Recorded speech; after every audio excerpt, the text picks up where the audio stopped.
What's going on, guys? It's Ash here, aka Shogun FC, and unfortunately I've got to apologise. We've lost the entire month of November. The footage corrupted, and there's nothing I could really do about that. No way I could recover it. So unfortunately we're jumping straight into the month of December. However, this video is an absolute scorcher and definitely worth the watch. So without any further ado, straight into the video. Let's go.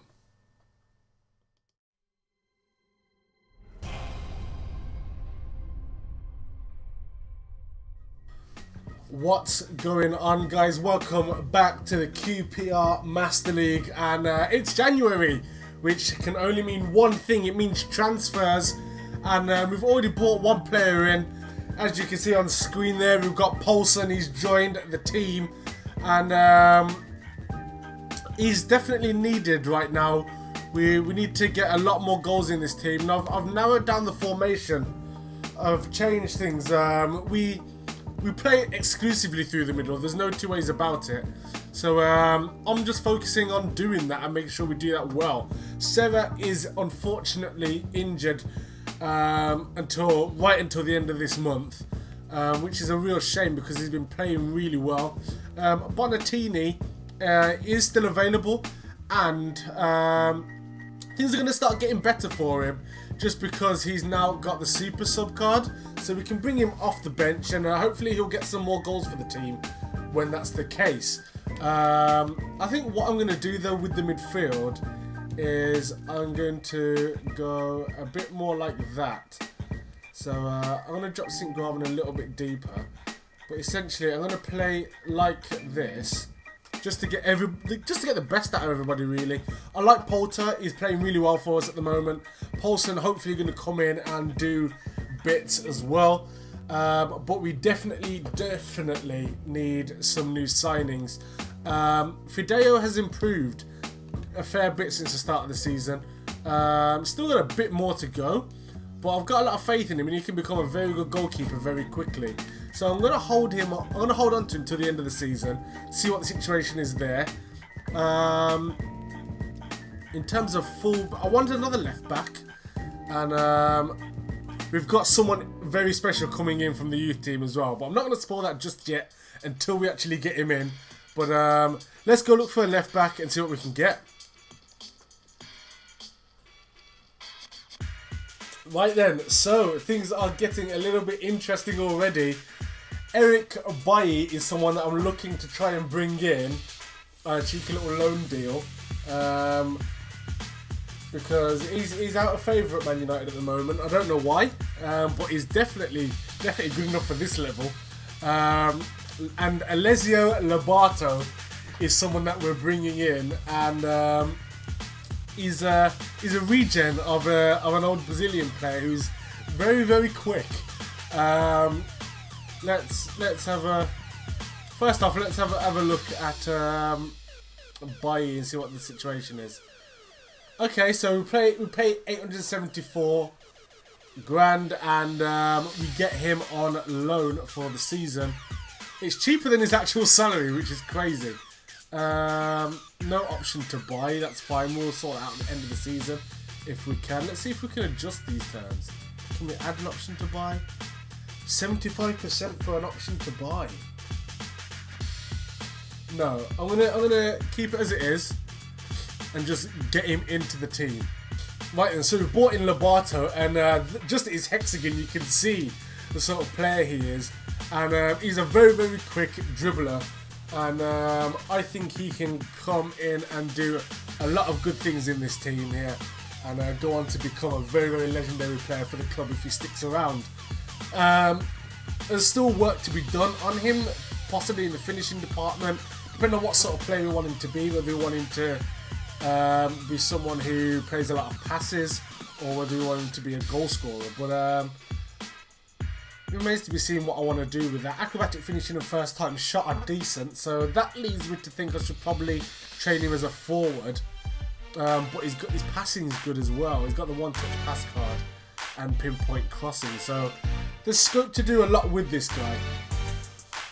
Alright, what I'm going to go with here is the creative playmaker, just because it's going to work on his speed, his explosive power and stuff. But the main thing I'm looking at focusing on is it's going to improve his body control, it's going to improve his finishing, and his passing is going to improve at a level as well. So whatever direction we choose to go with him is going to improve in those areas and just become a better all-round forward, really. So yeah, that's what I'm going for.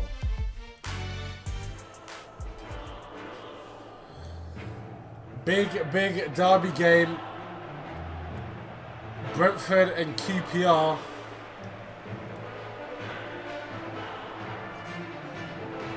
Brentford enjoying an ascendancy over recent years, climbing the divisions quite nicely, and they'll be aiming to try and get promotion relatively soon. But I don't think this season's going to be the one for them, and hopefully today isn't the day for them either. Poulter up. Finds Paulson. Paulson puts it over the top. Couldn't quite get to Poulter. Quintero tries to find his man and can't. Sandro's supposed to be covering there, not doing the greatest job. And that's poor defending there. It doesn't seem to matter who we bring into the team. Both defenders just completely out of position. And Clark goes in and makes it 1-0.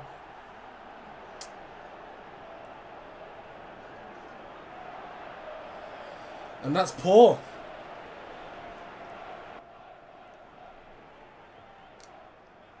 Sandro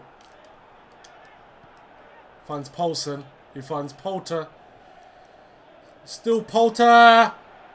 There we go, an equaliser. He's coming good for us. He really, really is. He's getting a lot of goals for this team.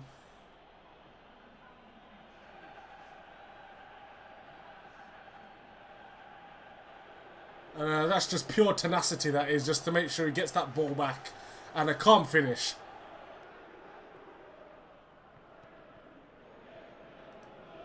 Oh, Paulson, great feet. That should have been a penalty.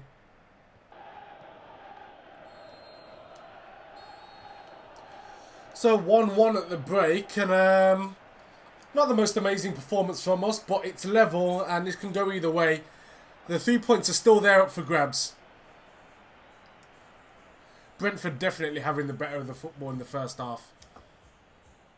Right, then second half underway. Paulson now. Beats his man. Still got it. Oh. St. Graven finds Poulter. To Paulson, who holds up well. Finds Poulter. Runs and shoots, and it's a great tackle to keep it away from goal. St. Graven. And he's won a corner.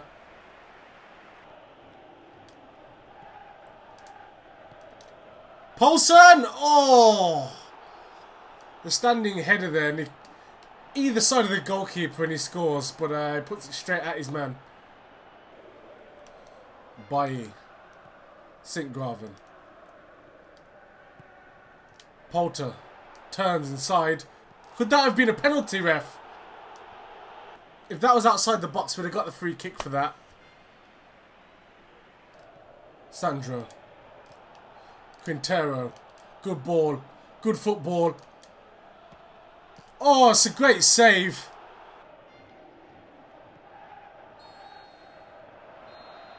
And that's finished 1-1 in the end. We didn't manage to get all 3 points. We probably deserved it after our second half performance. But we share the spoils with Brentford. So that 1-1 result there against Brentford confirmed, and we are still in 5th, so we're in the playoff spots, which, you know, unless we're going to really make a push for that second place, the playoffs are the playoffs. Anywhere between 3rd and 6th really doesn't make any difference. So, no massive deal, but we do want to push on, try and get automatic promotion if we can. Alright, a team has just offered around about 8 million for Sandro, who, you know, he's still in his prime, starting to lag a little bit, but we've still got another, you know, at least another season out of him, and I'm not keen to let him go, not for that price. We've got Biogo Poker, who's going to take on from him in the future. But as it stands, I don't think I can let him go for that price. We'll see how things go throughout the month. But right now, I'm going to try and bring in another left back. And if we need the money, then maybe Sandro can go. Right, for whatever reason, Guerrero from Dortmund is transfer list. And apparently there's a decent chance of us getting him if we put in an offer. It's going to cost a fair whack. But because he's transfer listed, we might be able to get the price down a little bit. So I'm going to see what we can do. Start transfer negotiations. I don't think we'll get him on loan somehow. But yeah, so there's him. And also there's Nacho from Real Madrid, who again, it's strange that he's available. But we'll see what we can do. Start transfer negotiations and see where that takes us. Right, so we've had demands back for both Guerrero and Nacho. Nacho's affordable, except for his wages, which are insanely high. Almost double my current transfer budget, actually. In fact, they're over double my transfer, but my salary budget. And Guerrero is incredibly high as well. So those players, I'm not going to be able to get them, unfortunately, just because of the wages. But good to know that those sorts of players are attainable. Right, and so we've got a game against Bristol City. You know, a pretty strong side. And we're going to have to be on our job today. I've switched things up again, formation-wise, just because, you know, things aren't working. We need to sort them out quickly. So I'm going to start Lobato today. Him and Polter up top. And possibly bring on Bonatini later as well. Go for a different approach and, you know, try and bring some pace into the team rather than just going for just target men up top. So we'll see what that brings. Sint-Graven, Quintero, the usual players are still in there, and the team's form is pretty decent as well. So this bodes well. And there we have Elizio Lobato making his debut for the team, wearing that number 7, soaking in the atmosphere. Let's go. Tisserand up really well there. Polt up for the seconds. Lobato. Quintero. Puts it through to Lobato, who's got the pace. Can he finish? Oh, it's a good save. But the move is still alive. Polter finds Robinson. Crosses. Sint-Graven. Oh, come on. Lobato dribbling through. Oh, it's a great run. And he's found the back of the net. And what a strike that is.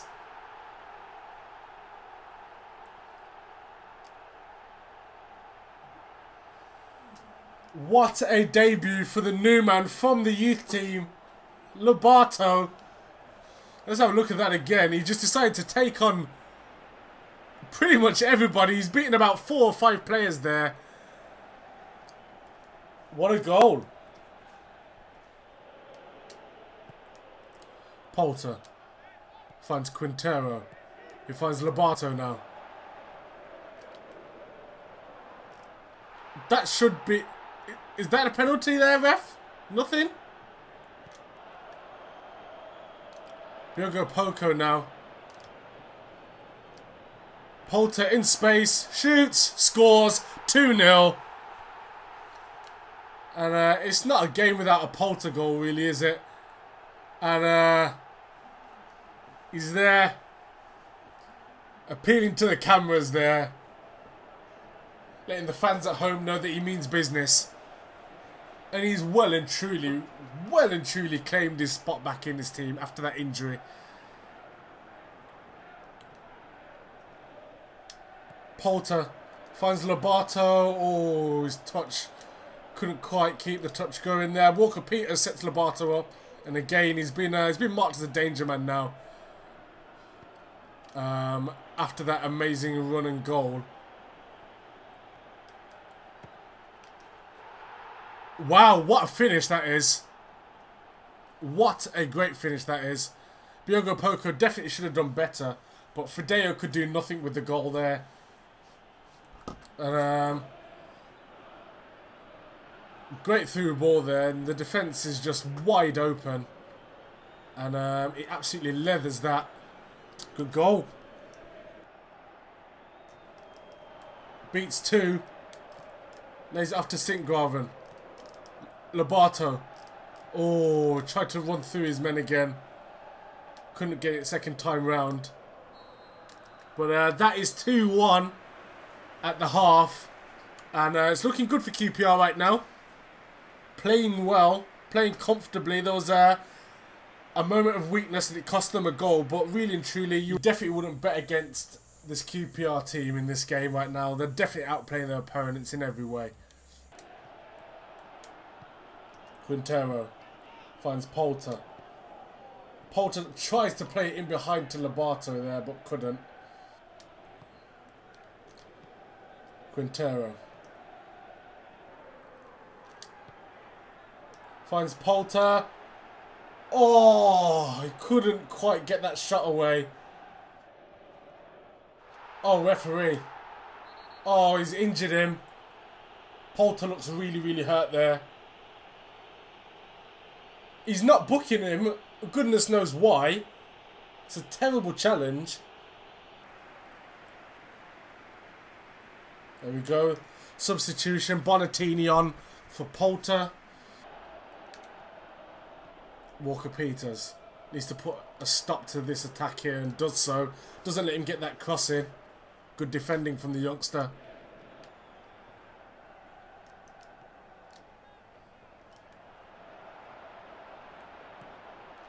Oh,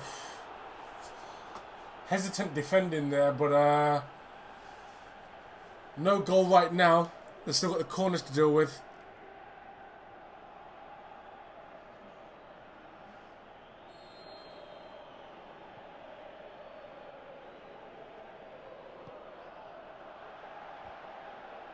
Get it out, get it out. Oh.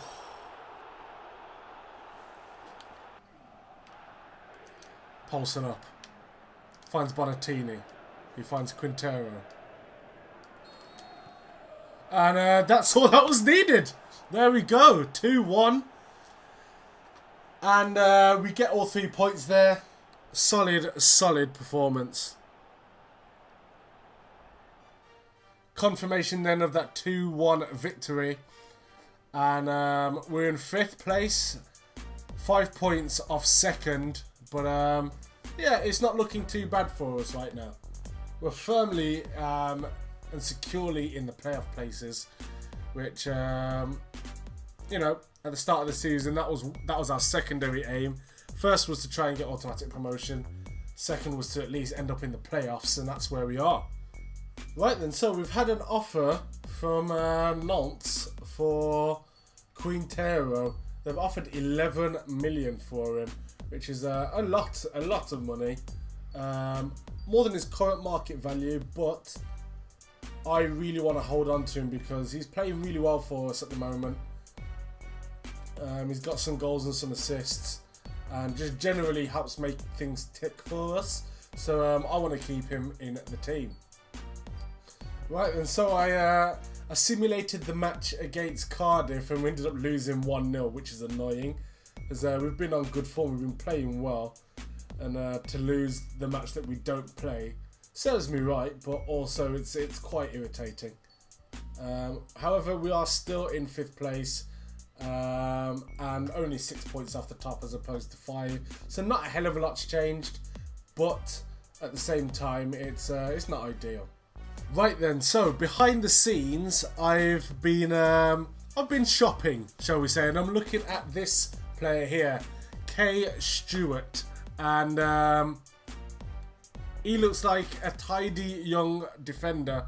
He can also play defensive midfielder, or defensive midfield is his primary position, but I'm going to be more likely utilising him at fullback. He's got some decent ball winning stats, moderately quick, not blisteringly fast, and he's quite strong as well. And that stamina there, and the fact he's got a very, very good weak foot means that he's probably going to be the option going forward at fullback. I'm just trying to build a really, really strong defence, and we can get him comfortably within our transfer budget.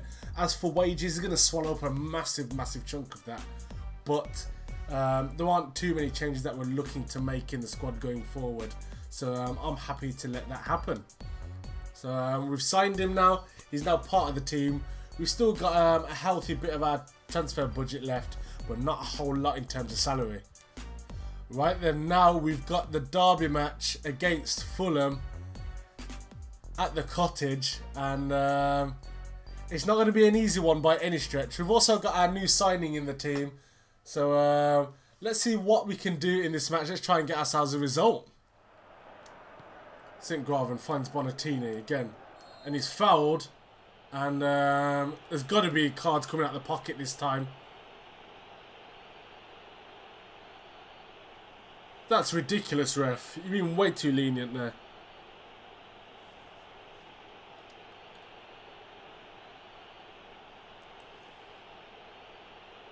That's cynical. Lobato finds Bonatini. Quintero finds Bonatini, shoots and scores. Bonatini gets himself a goal, and he's absolutely delighted with that. 1-0. And for all the difficulty Bonatini's had in terms of settling in, getting yourself a goal against Fulham will always, always set you right with the QPR faithful.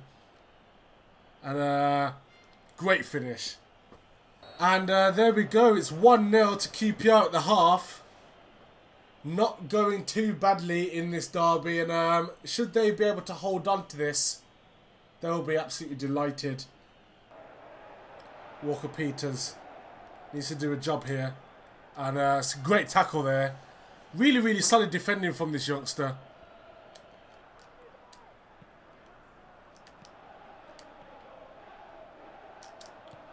Bonatini over the top. Lobs the keeper. Oh, that's fantastic. That is fantastic. And he will put it in the back of the net as many times as he possibly can. He's had his difficulties well documented throughout the course of this season. And now he's getting the goals and the reward for his hard work.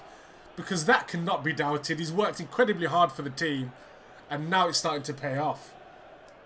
Quintero looks to find Bonatini over the top and does so. As a strike. Oh, that's brilliant. That is absolutely stunning from range. And there we go. He celebrates his first hat-trick for QPR. And who can blame him for being absolutely delighted there? Poco finds Robinson. Crosses Bonatini. Oh, that's 4. And this is an absolute rampage from the boy. I tell you what, his season-long stats are suddenly looking a hell of a lot better than they did. Bonatini comes off to a standing ovation from at least one half of the fans anyway. Boy lumps that one long now. Paulson's going to try and get there but doesn't. Sandro finds Lobato, who finds Paulson. Couldn't quite get it out of his feet there. But there we go, 4-0 against the rivals. And what a performance that was. What a fantastic performance. Probably our best win all season. And what a team for it to come against. So there we go, 4-0 against Fulham. And we're still 5th in the table. But things are moving about up above us, which it makes for good reading for us, because it means that teams aren't necessarily extending a lead against us or anything like that. And we're still quite comfortably within the playoff places. So as long as we keep that as a minimum, really, a comfortable playoff finish, then I'll be relatively happy with that. And obviously we'll try and get promotion in those playoff games. But right now the title is pretty much a distant dream. But promotion is very, very much a possibility. Well, would you have a look at that? Bonatini is actually the second top goal scorer in the league.